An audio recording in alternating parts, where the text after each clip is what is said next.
psicoanalítico. Su ponencia se llama De la angustia a la izquierda lacaniana. Mercedes es psicoanalista, miembro de la Asociación Mundial de Psicoanálisis, docente del Instituto del Campo Freudiano, ha impartido múltiples seminarios y conferencias, además de publicar numerosos artículos en diferentes revistas. Es la autora de un libro muy bonito que se llama Un nuevo amor, editado por Grama. Y bueno, escuchamos. Bueno, muchas gracias a todos, muchas gracias a los organizadores, muchas gracias a Jorge Alemán por haberme convocado a este encuentro, ¿no? Bueno, yo voy a hablar un pelín, no sé, bueno, ya veréis, a ver qué os parece. Lo he titulado De la angustia a la izquierda lacaniana. Y supongo que Jorge Alemán sabrá por qué. Son muchos los libros, conferencias, coloquios, entrevistas que Jorge Alemán ha llevado a cabo desde el año 76 que llegó a España, en concreto a Madrid. El título de mi intervención hace referencia a uno de sus primeros trabajos que empezaba con la formulación de Lacan: la angustia no es sin objeto, donde pretendía hacer un esfuerzo de dilucidación de esta frase enigmática e incluso oracular que Lacan pronunció en su seminario 10 sobre la angustia. Desde ese momento, y llevado por una causa que hunde sus raíces en la infancia, en la juventud y en la contingencia de su exilio, Alemán llega hasta abordar la cuestión del populismo y las lógicas emancipatorias en una conversación fundamental sostenida con Laclau, al que él considera un maestro, no sin pasar, por otra parte, por lo que vino a nombrar como izquierda lacaniana. Me interesa subrayar que esta trayectoria no es la de un filósofo, a pesar de sus trabajos sobre Heidegger, la antifilosofía, etc., ni la de un politólogo o sociólogo, sino que todos estos análisis llevan la impronta de su encuentro con el psicoanálisis y del hecho de que fuera un analizante, es decir, alguien que se presta a la experiencia analítica como paciente, y a la vez que se convirtiera en un psicoanalista. Psicoanalista no es una etiqueta teórica.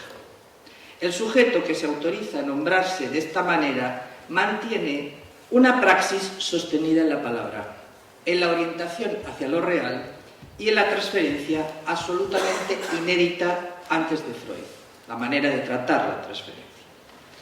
Que sea un psicoanalista y no un filósofo o politólogo el que se atreve a hincar el diente a estas cuestiones, a veces lleva a borrar este lugar desde donde Alemán habla, incluso por parte de los psicoanalistas.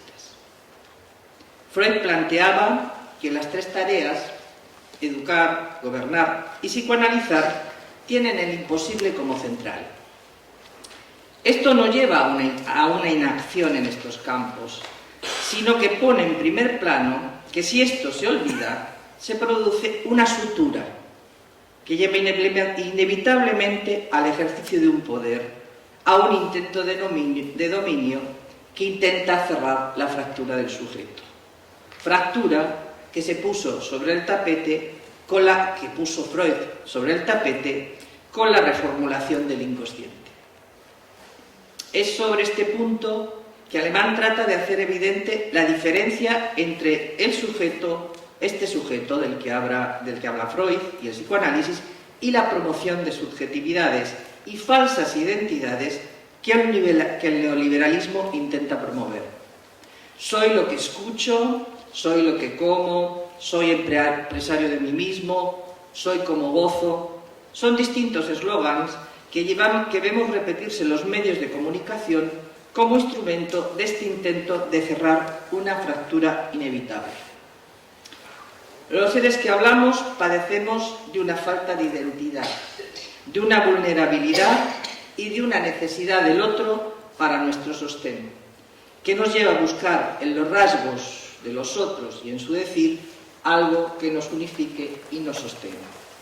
Cada uno de nosotros trata de suturar esta falta que nos constituye y desconoce el goce singular y autístico que no podemos terminar de encontrar en ninguna de las ofertas del mercado. Es decir, que todos padecemos de ese desconocimiento. Alemán ha realizado una gran labor para ahondar en esta hallancia y en lo incurable de cada uno, yendo contra la patologización de la vida y contra el intento de psicologizar el propio psicoanálisis. El hombre es un animal enfermo con la palabra, y esto Carlos lo ha mostrado. No tenemos un saber sobre cómo ser, y mucho menos cuando se trata del encuentro sexual. No tenemos el saber instintual que nos oriente. Las neurociencias, en este momento, pretenden ser el nuevo saber instintual, por lo que están íntimamente anudadas al intento de animalización de los humanos, desconociendo el descubrimiento freudiano que acabó con esa ilusión yoica. A cada patología su píldora, su objeto técnico, su aplicación, su coax, su psicólogo por chat. El capitalismo, como lo dice Lacan, y el subdesarrollo van de la mano. Alemán ha introducido una máxima que cada vez está más extendida sobre las malas noticias que aporta el psicoanálisis. Y esta es una de ellas: no tenemos curación. Dicen que la risa es algo que los humanos tienen diferente al animal, y también la crueldad, la violencia refinada, la tendencia destructiva hacia uno mismo y hacia el semejante. En definitiva, la pulsión de muerte anudada a la pulsión de vida, al erotismo. Este anudamiento inevitable nos lleva a extraer una lección en relación con cualquier ideología, ideal y alternativa política, educativa o psicoanalítica, que piensen reducir esto, ¿no? Que crean que se puede desanudar la pulsión de vida y la pulsión de muerte. Pierden la esperanza de esto, de eliminar lo destructivo que albergamos en nuestra Constitución. Ese ideal sería un intento más de anular el material del que estamos hechos. Y eso es el proyecto neoliberal. Este desconocimiento hace que muchas propuestas políticas e ideológicas pequen de una ilusión engañosa y promuevan en los posibles votantes o ciudadanos o bien una identificación o bien un rechazo de las mismas. ¿Cómo explicar que la gente vote por los políticos que van a ir contra sus propios intereses y al fin y al cabo contra su vida? Si algo propone el proyecto neoliberal frente a este exceso, es su gestión. Él va a gestionar este exceso. Frente al posible caos del que todos tenemos noticia y a que a veces anhelamos y otras tememos, proponen un falso orden. Lacan expresó lo subversivo de Freud con esta frase, y esta frase la quiero remarcar porque me parece magnífica. Esto dice en un momento dado Lacan de Freud.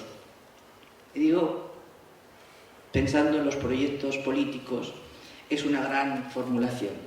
¿Quién ha protestado como este hombre de gabinete contra el acaparamiento del goce por aquellos que acumulan sobre los hombros de los demás las cargas de la necesidad? ¿Qué mejor definición para entender la llamada crisis que vamos padeciendo desde el 2008? Como nos señala Alemán, el capitalismo no padece crisis, pues en su movimiento circular, sintónico con el funcionamiento de la pulsión, no conoce el día o la noche. ¿No se tratará más bien en esta mal llamada crisis de otra vuelta de tuerca para seguir con este acaparamiento de goce que después de la Segunda Guerra Mundial tuvieron que aligerar? La gente, los ciudadanos de a pie, como se suele decir, tienen en estos momentos sobre sus hombros las cargas de la necesidad mientras ellos acaparan. Sueldos irrisorios para sostener la vida, falta de trabajo, falta de futuro para los jóvenes, etc. Freud criticó su propia ilusión de que la racionalidad y las luces podrían domeñar la pulsión, el goce. Lacan toma este testigo y cuando nos habla de su enseñanza acude a la famosa frase de Goya: el sueño de la razón engendra monstruos.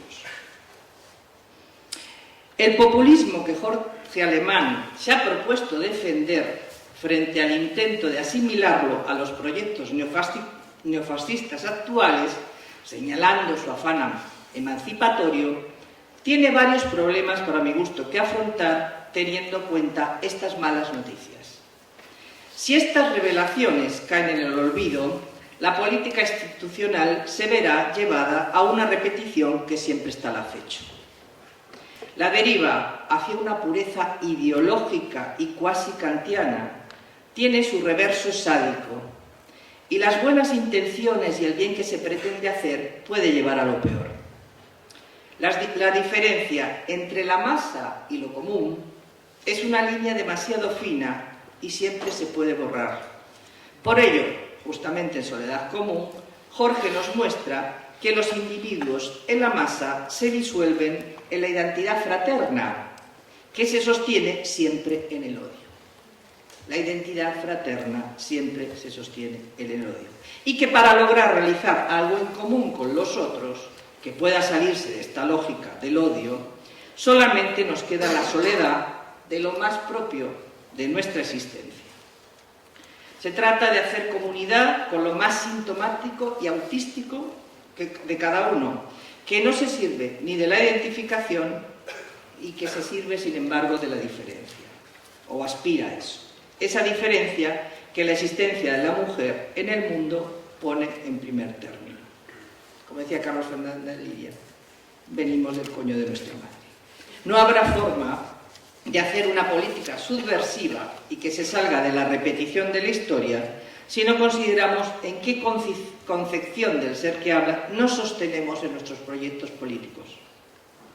Los proyectos emancipatorios que se presentan como alternativas nuevas para hacer con lo común, para mi gusto, se sustentan bastantes veces, y a pesar de sus intentos en salir de ello, y sin saberlo, en la versión que la tecnociencia, brazo del capitalismo, tiene del ser que habla. Alemán vuelve una otra vez a recordarnos los 3 atributos de este ser, abordado hasta el momento de la llegada de Freud y Lacan solamente por la filosofía, y que además Lacan se encargó de poner patas arriba a este ser, poniendo al lado de este ser hablante, sexuado y mortal, y que el anudamiento de estas características es lo que tiende a odiarse.